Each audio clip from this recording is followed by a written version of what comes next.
Sábado, 9 de octubre de 1999, 22:30 de la noche. La Costa del Sol disfrutaba de una temperatura agradable, típica del otoño andaluz. Rocío Waninkoff salió de la casa de su novio, Antonio José Jurado, en la Cala de Mijas. Había pasado la tarde con él y ahora tenía un plan sencillo: caminar los 500 metros que separaban la casa de Antonio de su propia casa, darse una ducha y regresar para acompañar a su novio a la feria de Fuengirola. Era un trayecto que Rocío había hecho cientos de veces, 500 metros por calles conocidas, en un pueblo donde se sentía segura. Un paseo de apenas 5 minutos, pero Rocío nunca llegó a casa. Su madre, Alicia, esperó toda la noche. Al principio no se preocupó demasiado.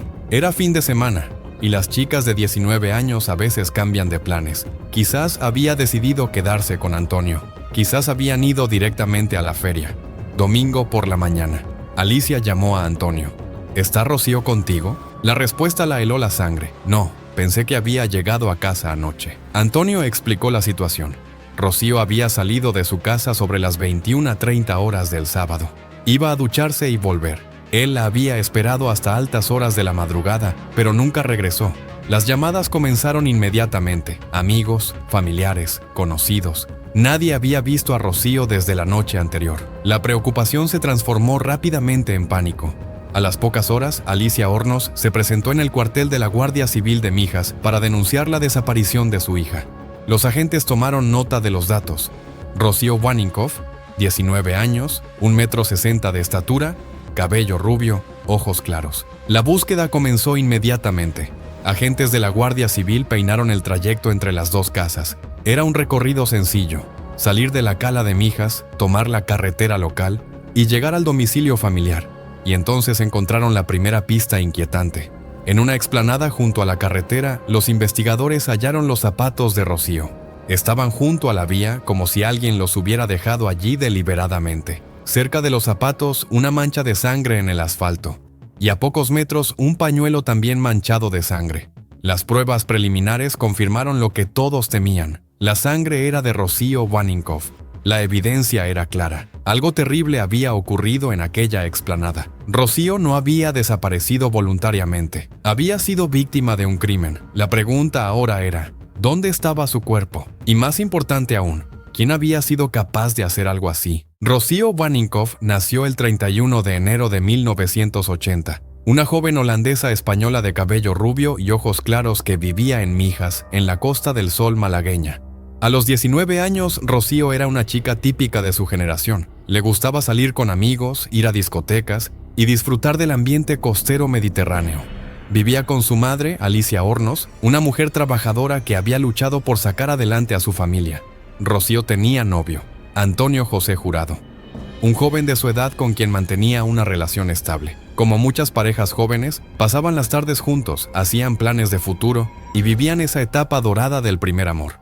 La familia Waninkoff Hornos era conocida en el pequeño pueblo de Mijas. Alicia trabajaba duro para mantener a sus hijos, y Rocío era descrita por sus vecinos como una chica alegre, educada y sin problemas. Pero había algo que convertía a esta familia en especial a los ojos de algunos vecinos. Alicia había mantenido una relación sentimental con otra mujer, Dolores Vázquez, una relación que había terminado años atrás, pero que algunos en el pueblo no habían olvidado. En 1999, la homosexualidad aún era un tabú en muchos pueblos españoles, y este detalle, aparentemente irrelevante, se convertiría en la pieza clave de una injusticia que marcaría para siempre las vidas de varias personas. Rocío no sabía que aquella tarde de octubre sería la última vez que sus vecinos la verían con vida. No sabía que su muerte desencadenaría uno de los casos más polémicos de la historia judicial española. Era sábado, 9 de octubre de 1999, y todo estaba a punto de cambiar.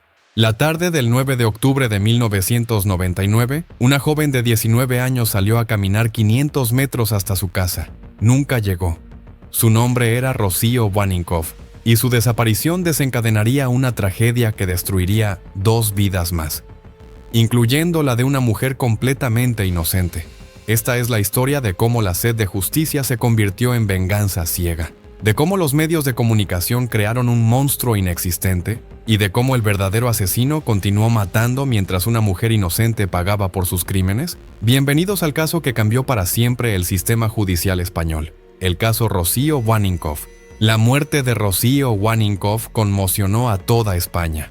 Los medios de comunicación se volcaron en el caso con una intensidad sin precedentes.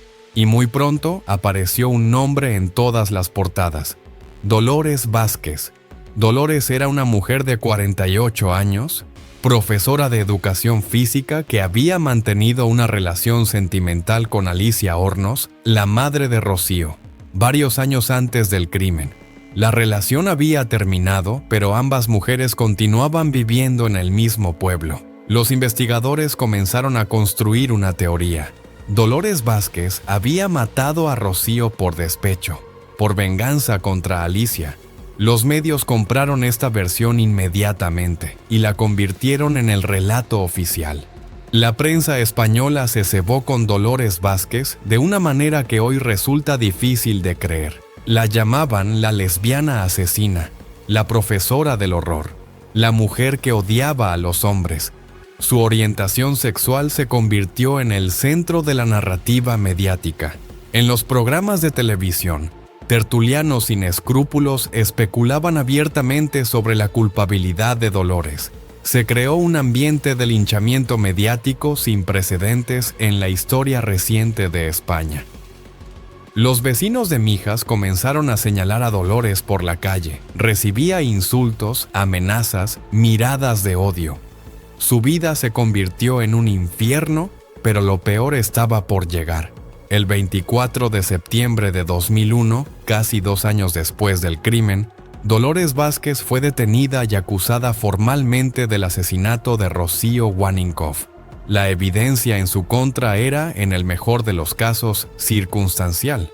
Los fiscales argumentaron que Dolores había matado a Rocío por celos, por rencor hacia su expareja Alicia. Señalaron que tenía acceso a la zona donde ocurrió el crimen, que conocía los movimientos de la familia, que tenía motivos emocionales, pero no había evidencia física que la conectara con el crimen. No había testigos que la hubieran visto cerca del lugar de los hechos. No había pruebas forenses que la implicaran directamente. A pesar de esto, el 26 de julio de 2002, Dolores Vázquez fue condenada a 15 años de prisión por el asesinato de Rocío Waninkoff. La sentencia se basó principalmente en indicios y en la presión mediática y social. Dolores siempre mantuvo su inocencia. Desde su celda repetía una y otra vez que ella no había matado a Rocío, que todo era un terrible error. Pero nadie la escuchaba. La sociedad española había encontrado a su chivo expiatorio. Mientras Dolores Vázquez cumplía condena en la cárcel de Alcalá Meco, el verdadero asesino de Rocío Waninkoff caminaba libre por las calles de la Costa del Sol y estaba preparándose para matar de nuevo. Porque la sed de sangre de aquel psicópata no se había saciado con la muerte de Rocío. Necesitaba más víctimas, necesitaba más dolor, necesitaba más muerte. Y mientras los medios celebraban que el caso Waninkoff había sido resuelto, mientras la sociedad española se congratulaba de que se había hecho justicia, un depredador sexual continuaba acechando a jóvenes inocentes en los pueblos de Málaga. La tragedia de Rocío Waninkoff estaba lejos de haber terminado. De hecho, lo peor aún estaba por llegar. La explanada donde encontraron los zapatos y la sangre de Rocío se convirtió en el epicentro de la investigación. Los especialistas en criminalística trabajaron durante días analizando cada centímetro del terreno. La reconstrucción de los hechos pintaba un escenario terrible. Rocío caminaba por la carretera cuando alguien la abordó en aquella explanada. Hubo una lucha. La sangre en el asfalto y en el pañuelo indicaba que había sido herida allí mismo. Los investigadores determinaron que el atacante había logrado someter a Rocío, probablemente introduciéndola a la fuerza en un vehículo. Los zapatos encontrados sugerían que había intentado resistirse, que había luchado por su vida en aquellos momentos de terror. Durante 3 semanas interminables, las búsquedas continuaron. Equipos de rescate, voluntarios, perros rastreadores, toda la comarca se movilizó para encontrar a Rocío. Su madre, Alicia, apareció en televisión suplicando información. Su novio, Antonio, no se separaba de la familia, pero Rocío había desaparecido como si la tierra se la hubiera tragado. Hasta que llegó el 2 de noviembre de 1999. Un grupo de trabajadores del Club de Golf de Marbella, situado en los altos del Rodeo, hacían labores de mantenimiento en una zona de maleza junto a las pistas de tenis. Lo que encontraron los horrorizó. Entre los arbustos, parcialmente oculto por la vegetación, había un cuerpo humano en estado de descomposición avanzada. El cadáver estaba desnudo, esqueletizado y había sido calcinado para dificultar su identificación. El estado del cuerpo indicaba que llevaba semanas en aquel lugar, expuesto a los elementos y a la acción de los animales carroñeros. Los primeros análisis forenses confirmaron lo que todos temían. Se trataba de Rocío Vaninkoff. La joven había sido asesinada de múltiples puñaladas, en lo que los investigadores describieron como un ataque de extrema violencia. El informe de la autopsia reveló detalles estremecedores. Rocío había recibido al menos 18 puñaladas en diferentes partes del cuerpo. El atacante había mostrado un ensañamiento brutal, continuando el ataque mucho después de que la víctima hubiera perdido la capacidad de defenderse. La causa oficial de la muerte fue shock hipovolémico causado por las múltiples heridas de arma blanca. En términos más sencillos, Rocío Vaninkoff había muerto desangrada después de ser apuñalada repetidamente por su asesino. El 2 de noviembre de 1999, 3 semanas después de su desaparición, Rocío Vaninkoff fue finalmente encontrada, pero su pesadilla y la de su familia apenas estaba comenzando, porque ahora la pregunta que atormentaba a toda España era una sola: ¿quién había sido capaz de cometer un crimen tan brutal contra una joven inocente? 18 de agosto de 2003, Coín, Málaga. Mientras Dolores Vázquez cumplía su segundo año de prisión por un crimen que no había cometido, otra joven estaba a punto de convertirse en víctima del verdadero asesino. Sonia Caravantes tenía 17 años. Como Rocío, era una chica alegre que disfrutaba de las noches de verano en la Costa del Sol. Aquella noche había salido de discoteca con amigos y regresaba sola a casa cuando ocurrió lo impensable. Un hombre la siguió en la oscuridad. Un depredador que había estado esperando la oportunidad perfecta. Tony Alexander King, un ciudadano británico de 42 años que vivía en España desde hacía tiempo. King atacó a Sonia con una brutalidad escalofriante. La joven luchó desesperadamente por su vida, arañando a su agresor, intentando escapar. Pero King era más fuerte, más violento, más decidido. Sonia Caravantes murió estrangulada esa noche, pero en su lucha desesperada por sobrevivir, había logrado arañar profundamente a su asesino. Su ADN quedó bajo las uñas de la víctima. Los investigadores recogieron las muestras biológicas y las enviaron al laboratorio. Lo que descubrieron cambió todo. El perfil genético del asesino de Sonia Caravantes coincidía exactamente con una colilla de cigarrillo encontrada en la explanada donde había desaparecido Rocío Vaninkoff 4 años antes. El mismo hombre había matado a ambas jóvenes. Dolores Vázquez era completamente inocente. Tony Alexander King fue detenido el 23 de agosto de 2003. Al principio negó los cargos, pero cuando se le presentaron las evidencias científicas irrefutables, finalmente confesó ambos crímenes.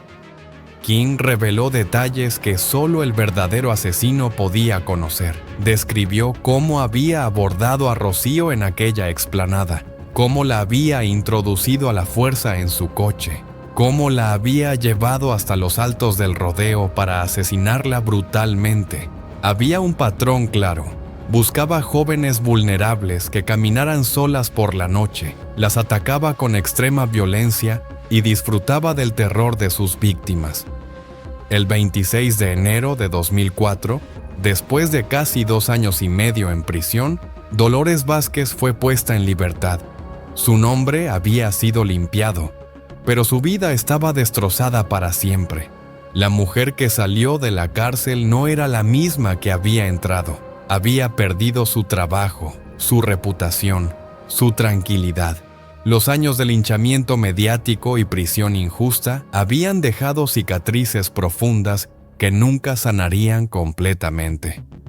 España acababa de vivir uno de los errores judiciales más graves de su historia reciente. Un error que podría haberse evitado si la investigación se hubiera basado en evidencias científicas en lugar de prejuicios sociales y presión mediática.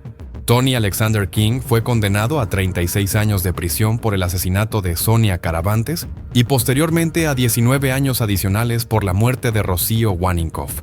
Dolores Vázquez nunca recibió una disculpa oficial del Estado español. Su indemnización fue mínima comparada con el daño sufrido.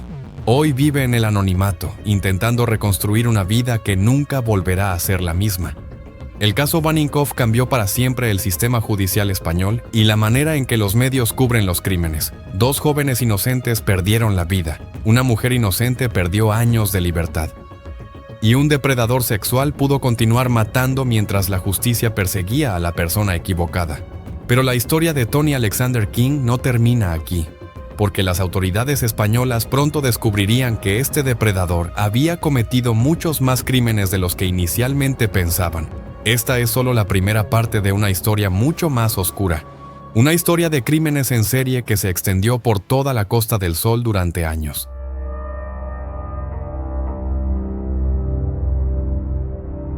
12 de enero de 2022. Esther López, una mujer de 35 años, se salió a tomar unas copas con amigos en su pueblo natal. Era algo que había hecho cientos de veces. Una noche casual de invierno en Valladolid. Pero Esther nunca llegó a casa, y su desaparición desató la mayor búsqueda que la provincia de Valladolid había visto en décadas. Más de 300 voluntarios, perros rastreadores, drones, helicópteros, buzos, y 24 días de esperanza que terminaron en tragedia. Esta es la historia de Esther López, la mujer de la eterna sonrisa que desapareció en su propio pueblo, y el caso que, 3 años después, todavía busca justicia mientras el principal sospechoso permanece en libertad. Bienvenidos a uno de los casos más complejos y controvertidos de la España reciente, un misterio que aún hoy divide opiniones y mantiene a todo un pueblo pidiendo respuestas. Esther tenía 35 años en enero de 2022. Vivía con sus padres, Miguel y Remedios, en el hogar familiar. Era la mayor de 2 hermanas y tenía una relación muy especial con Inés, su hermana menor. Los que conocían a Esther la describían como una mujer alegre, sociable y con una sonrisa permanente.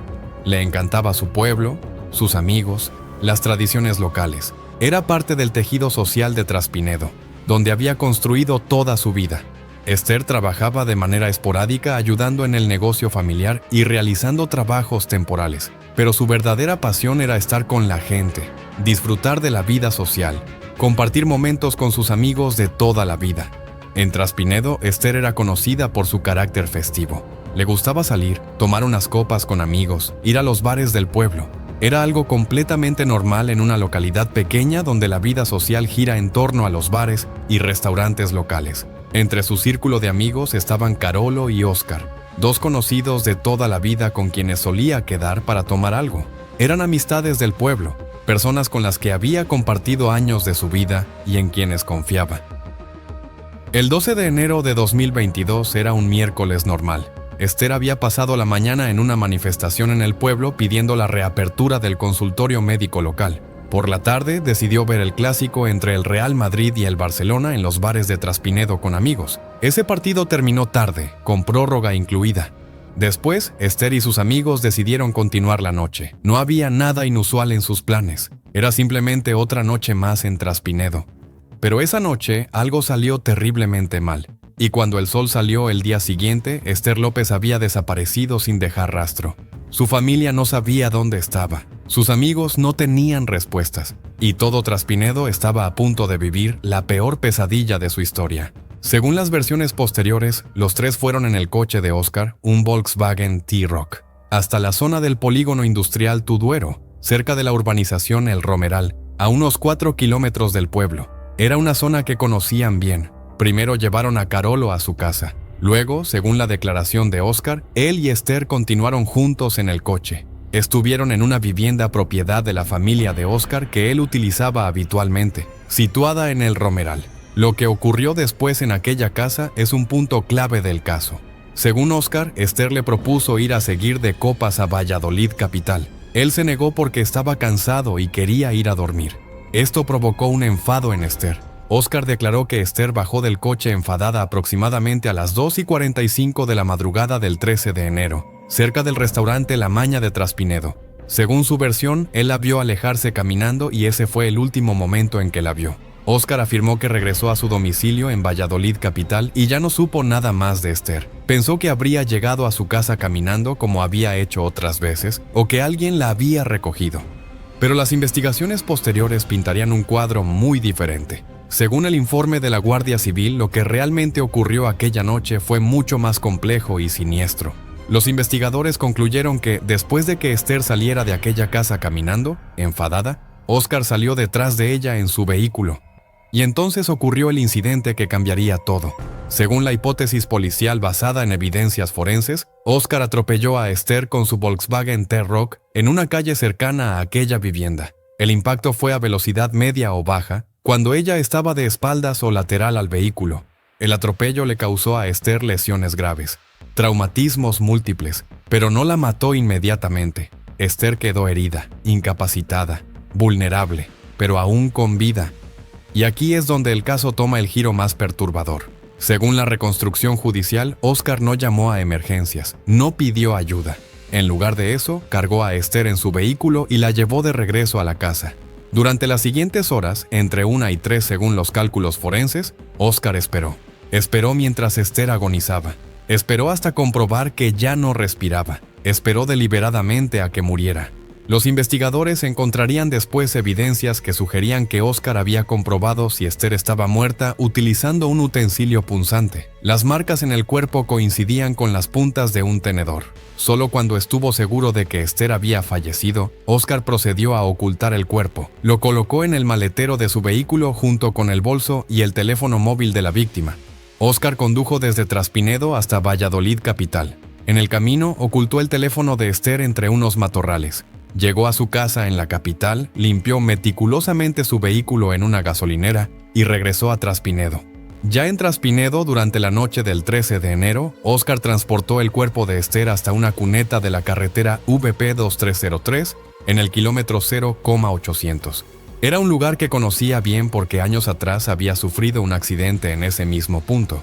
Allí depositó el cuerpo de Esther en la cuneta junto con su bolso y su móvil.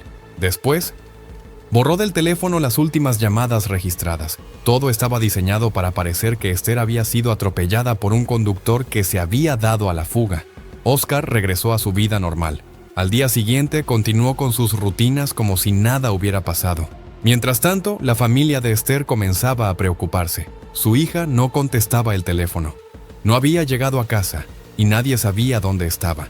Al principio pensaron que quizás se había quedado en casa de algún amigo, pero a medida que pasaban las horas sin noticias, la preocupación se transformaba en alarma. Esto no era normal en Esther, ella siempre avisaba. El 17 de enero, 4 días después de la desaparición, la familia denunció oficialmente la ausencia de Esther ante la Guardia Civil. Ese mismo día, la asociación SOS Desaparecidos compartió un cartel con la foto de Esther, su descripción física y la ropa que llevaba la última vez que fue vista. Inmediatamente, el Ayuntamiento de Traspinedo organizó la primera batida de búsqueda a las 3:30 de la tarde. Cientos de vecinos se ofrecieron como voluntarios. El pueblo entero se movilizó para encontrar a Esther. El alcalde de Traspinedo, Javier Fernández, coordinaba los esfuerzos junto con la Guardia Civil. Se dividió el término municipal en sectores. Equipos de voluntarios peinaron campos, caminos, bodegas, cualquier lugar donde Esther pudiera estar. Los días se convirtieron en semanas. La búsqueda se intensificaba cada vez más.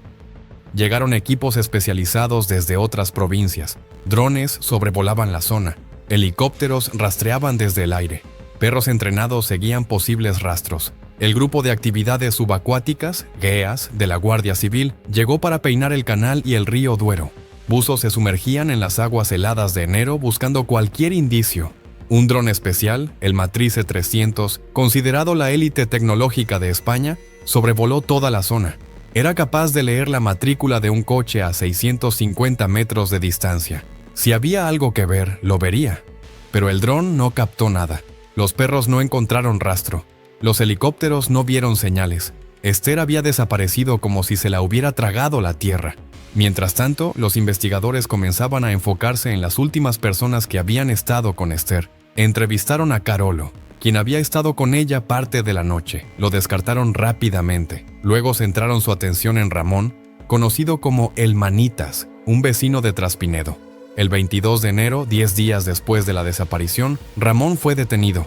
Los medios de comunicación nacionales se volcaron en el caso. Durante días, la Guardia Civil registró la casa de Ramón en las afueras del pueblo, próxima al restaurante La Maña. Analizaron su vehículo. Buscaron cualquier evidencia que lo conectara con la desaparición de Esther, pero no encontraron nada. No había pruebas que vincularan a Ramón con la desaparición. A los pocos días fue liberado y retirado completamente de la investigación. La pista se había enfriado de nuevo. Mientras tanto, Óscar seguía su vida normal. Participaba en las búsquedas como un vecino preocupado más. Hablaba con la prensa mostrando su consternación. Consolaba a la familia. Nadie sospechaba de él. Pero había algo que los investigadores habían notado. El teléfono móvil de Esther había dejado de emitir señal muy cerca de donde vivía Óscar, apenas 25 minutos después de que él asegurara haberse despedido de ella. Además, los técnicos forenses analizaban los datos del dispositivo IMSI del Volkswagen T-Roc de Óscar. Este sistema registra los movimientos del vehículo a través de las antenas de telefonía móvil, y los datos mostraban rutas muy interesantes. El vehículo de Óscar había estado en la zona donde apareció después el cuerpo de Esther durante la noche del 13 de enero. Y antes de salir hacia Traspinedo ese día, Óscar había buscado en internet la ubicación exacta de la curva de la UEP 2303. Había ampliado el mapa varias veces, había estudiado la zona. Pero todo esto llevaría tiempo en analizarse, y mientras la Guardia Civil reunía evidencias silenciosamente, Traspinedo continuaba buscando a Esther con la esperanza de encontrarla con vida. El 5 de febrero de 2022, 24 días después de la desaparición, un fontanero de Salamanca llamado José María viajó por su cuenta hasta Traspinedo. Había seguido el caso en las noticias y quería ayudar. José María aparcó su coche cerca del restaurante La Maña, el último punto donde se había perdido el rastro de Esther. Comenzó a caminar por la zona, mirando cuidadosamente los alrededores. Solo necesitó 50 minutos. En la cuneta de la carretera BP 2303, parcialmente oculto entre la maleza, José María encontró el cuerpo de Esther López. La pesadilla de 24 días acababa de terminar, pero el dolor de la familia y el pueblo apenas comenzaba. El cuerpo fue trasladado inmediatamente al Instituto de Medicina Legal de Valladolid.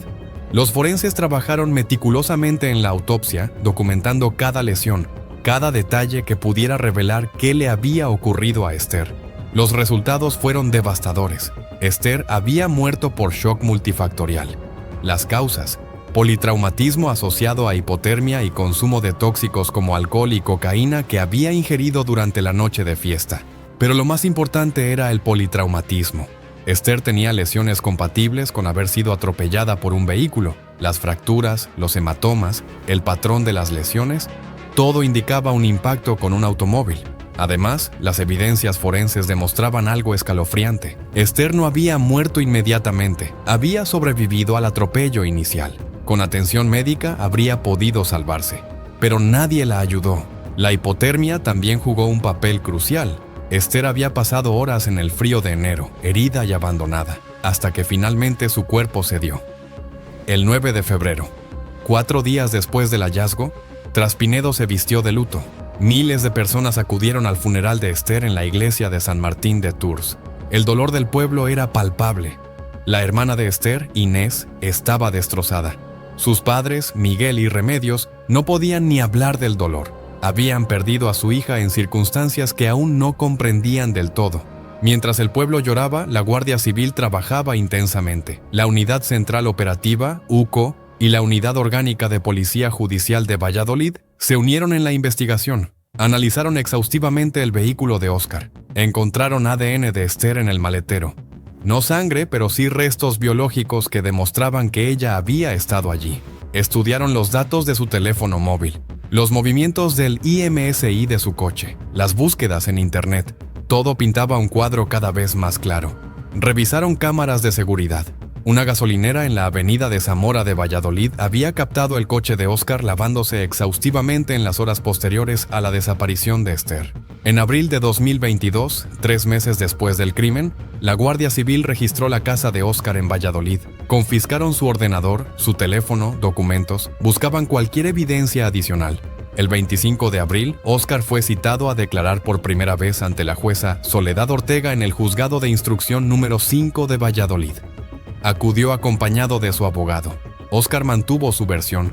Había dejado a Esther cerca de la maña. Ella se había bajado enfadada y él no sabía nada más. Negó haberla atropellado. Negó haber ocultado el cuerpo. Negó cualquier implicación. Pero la fiscalía y la acusación particular pidieron prisión provisional para Óscar. Argumentaban que había evidencias suficientes y riesgo de fuga.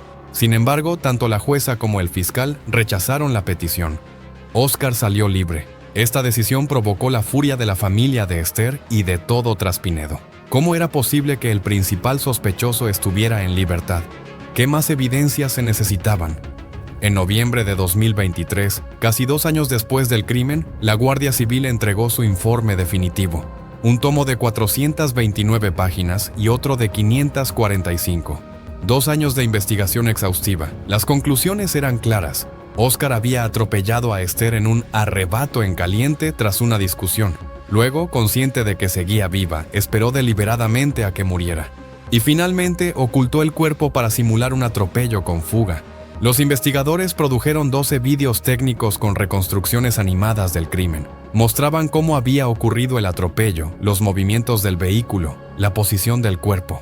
Todo basado en evidencias forenses y físicas. En diciembre de 2023, Óscar fue citado a declarar por segunda vez. Esta vez, enfrentado con el abrumador peso de las evidencias, mantuvo su inocencia, pero su defensa comenzaba a resquebrajarse. Finalmente, el 16 de octubre de 2024, casi 3 años después del crimen, llegó el momento decisivo. La nueva jueza del caso, María Esther Fernández, dictó auto de imputación formal contra Óscar S.M. Los cargos: asesinato u homicidio doloso, omisión del deber de socorro, detención ilegal, lesiones agravadas y maltrato al cadáver. Además, transformaba las diligencias en procedimiento de ley del jurado. Óscar finalmente se sentaría en el banquillo. Un jurado popular de ciudadanos decidiría su destino. Pero había un problema: seguía en libertad, sin medidas cautelares, caminando libremente por las calles. Inés López ha dado innumerables entrevistas, ha participado en manifestaciones, ha presionado a las autoridades. Su vida gira casi exclusivamente en torno a conseguir justicia para su hermana. Estamos destrozados por completo, declaró Inés en una entrevista. Parece que estamos enterrados en vida. El responsable no mató a una persona, mató a una familia entera. Los padres de Esther, Miguel y Remedios, ya no son las personas que eran.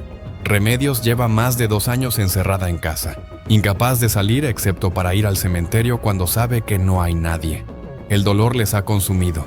Traspinedo tampoco ha olvidado. Cada mes, desde el hallazgo del cuerpo, el pueblo organizaba actos de recuerdo. Concentraciones en la Plaza Mayor con el lema "Justicia para Esther" y "Traspinedo no te olvida". Las fotografías de Esther siguen en las ventanas de comercios y casas. Carteles pidiendo justicia permanecen en las calles. El pueblo entero se ha volcado en apoyar a la familia.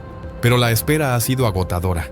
3 años de investigación, múltiples prórrogas, cambios de juezas, recursos legales. Y mientras tanto, Óscar sigue libre, viviendo su vida como si nada hubiera pasado. Los negocios de Óscar han sufrido actos vandálicos, pintadas con la cara de Esther, carteles exigiendo justicia. La presión social sobre él ha sido inmensa, pero legalmente, hasta que no haya juicio y sentencia, es inocente. El 8 de enero de 2025, 3 años después del crimen, la jueza María Esther Fernández tenía que decidir si Óscar ingresaba finalmente en prisión provisional o continuaba en libertad hasta el juicio. El 17 de enero de 2025, en una vista crucial, la jueza se tomó 72 horas más para decidir. La familia esperaba con el corazón encogido. Todo Traspinedo contenía la respiración. Fuera del juzgado, cientos de personas se concentraban. Gritaban: asesino, prisión, justicia para Esther. La presión pública era máxima. El caso está ahora en un punto decisivo. La instrucción está prácticamente cerrada. El juicio con jurado popular se celebrará próximamente y finalmente, después de 3 años, Traspinedo podrá tener respuestas. Inés López sigue luchando incansablemente. A veces se tambalea la idea de creer en la justicia, admite. Pero no nos queda otra. Seguiremos hasta el final. Su sobrina Carmen, que nació después de la muerte de Esther, crece escuchando historias sobre la tía que nunca conoció. Esther tenía tantas ganas de ser tía, dice Inés. Carmen la recuerda sin verla y la quiere sin conocerla. El 12 de enero de cada año, Traspinedo se detiene. Se guarda un minuto de silencio. Se encienden velas. Se depositan flores en el lugar donde fue encontrado el cuerpo. Y cada 5 de febrero, el día del hallazgo, la familia revive el horror. Maldito 5F, escribe Inés en redes sociales cada año. El día que supe que nunca más volvería a verte. Era una mujer con una sonrisa eterna que iluminaba su pueblo. Y una noche de enero, salió a tomar unas copas con amigos y nunca regresó a casa. Su caso ha conmocionado a España durante 3 años. Ha generado debates sobre la justicia, sobre los tiempos procesales, sobre cómo protegemos a las víctimas y sus familias. 3 años